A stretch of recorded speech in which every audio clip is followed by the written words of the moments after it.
Good seeing you guys. If you've got a question for Kevin, go ahead and use the raise hand tool. Royal Howell, you're up first. Good morning, Coach. How you doing this morning? Hey, Royal. Coach, I wanted to ask you, what do you think has been the biggest difference over the last three games, specifically where you've been right in the matchups and then it just hasn't gone your way at the very end? And how have you been able to kind of keep your team motivated, not keeping their heads held down, to kind of rejuvenate this with still plenty more games to play the rest of the season? Yeah, Royal, I think it's about 10 possessions in every game that I think that really decide a game. I know a lot of people say, man, it's the one or two.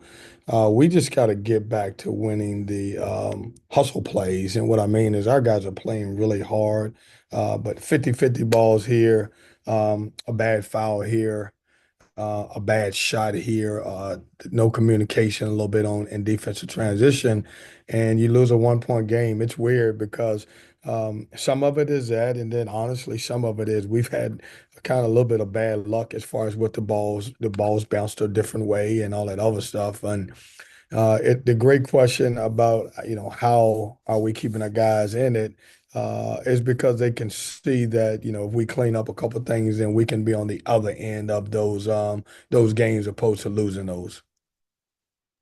Thanks, Coach. Go next to David Teal. Kevin, just a little bit off topic. William and Mary is bringing back Tony Shaver on Saturday after a 6-year absence.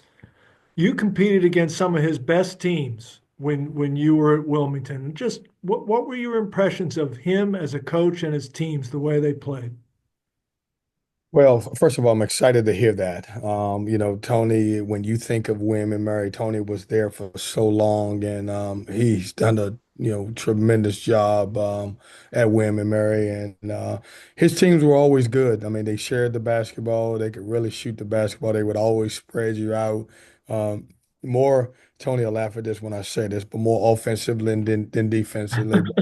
You had to be able to score a lot of points in order to beat his team. And man, he's a good basketball coach, and he's had that program for a while. And that was a program, obviously, that the academic standards were so high, and so he had really, really good basketball players that knew and understood the culture of William and Mary. And I'm excited that they are bringing him back. Thanks. James Henderson, go ahead. Yeah, Kevin, you guys have sort of a mini bye. I don't know what you label in basketball here without a midweek game, but what are some things you feel like you guys can work on or try to clean up this week? Because I'm sure you probably feel it's beneficial to have one of these. Yeah, James, we gotta, it becomes a point in every game that I think you as coaches, you say, man, are we doing everything not to beat ourselves? And I always go back to the Virginia Tech game, and where there's a loose ball on our end of the floor after we missed the shot, and it's not a lot of seconds left on the clock. All we had to do is dive on the ball, and then it would be our possession, and then they got to foul us. Um, we just got to finish situations, and it's weird because we did in two of those, Notre Dame and Florida State, and then we've been on the other end in the four. I don't know that anybody else in the country has had, 6 or 7 one possession games, and some of it is we just didn't finish the game the way we needed to, and some of it was the other team made a few more plays than we did. So want to get in here. Obviously, I think we need to get a little bit sharper offensively. We were 1 for 9 from three, and some of those were really good shots, and where they were shots that I want some of our guys to take. It seems like our defense has been really holding us down lately. We've done a good job holding guys in the 60s, other than Virginia Tech. And offensively, I think we need to get back to a little bit more ball and player movement. We really have taken care of the basketball. We just haven't scored the ball like we're capable of. And just a quick follow up. I know you guys recruited Dontrez for a while now. Looking at his game, his volume at times can be limited shooting the ball. Is he a guy who you feel like relies on others to get opportunities? Is he more of an individual scorer? How do you label his game? Well, I think James Dontrez, like several of our guys, have to get back to doing multiple things. I think sometimes these guys will settle for jump shots. Like, I mean, he's a really good driver. He's a really good offensive rebounder, but we haven't seen that lately. Most of them been, 15-foot fadeaways and 3-point shots. And yes, he can make those shots, and we're happy for him to take some of them. But I just think he has to get back to his roots and do a little bit of everything. Thanks, Kevin. Jaden Watson Fisher, you are up next. Yeah, Kevin, Devin Stoudemire was just talking about how, it's a lot easier to have a connected team when you're winning, when you're in a stretch like you are right now. How do you feel like the team is with its communication and with just like the relationships, outside of games? Yeah, it's a thin line between winning and losing. I mean, it's crazy because, we could be, and we could play woulda, shoulda if we want to, but we're on the other side of that. Maybe we're 12-6. But it's a thin line between winning and losing. You got to almost trick your mind because you can play that same game and lose those four, but you play the same game and win it, and you feel a lot better. But it's not that you played better in the game. You just made one more shot than the other team. And so, what I'm trying to get our guys to understand and which help our relationships and help these guys keep working is one or two possessions, three or four possessions, and we're on the other side of that. And so it's not like you're getting, beat really bad in games. You're losing games at the end. And some of it has to do with the other teams are making more plays than you. But at the end of the day, we got to be able to see that you're in those games to win those games. Like you would much rather be in the game than losing by, 15 and 20 every night. JC Zembel, go ahead. You were able to see Jamaica Wilkins recently, and you obviously know what kind of shooter RJ Greer is, and then having Bryce Hurd enroll a year early. What is it like now for a high school senior to join what is most likely veteran teams? So you were asking more with Bryce or with those guys coming Well, in? just between Bryce and the next year you'll have RJ and Jamaica, and between what you've seen of them and then what it's like joining a veteran team, what is that transition like? Yeah, it's tough, JC, and some of it comes down to the amount of competition that you've competed against. And I hate to say that, I was as a guy who's been at prep school for 12 years, I felt like our guys were prepared to step into any college program and play. That's because they were challenged every day, and we had 11, 12 Division I guys on that team. Some guys just a little bit further than the others because of who they're playing against, and it can be tough, but it can be rewarding. And when I look at Bryce, Bryce would have been in this class.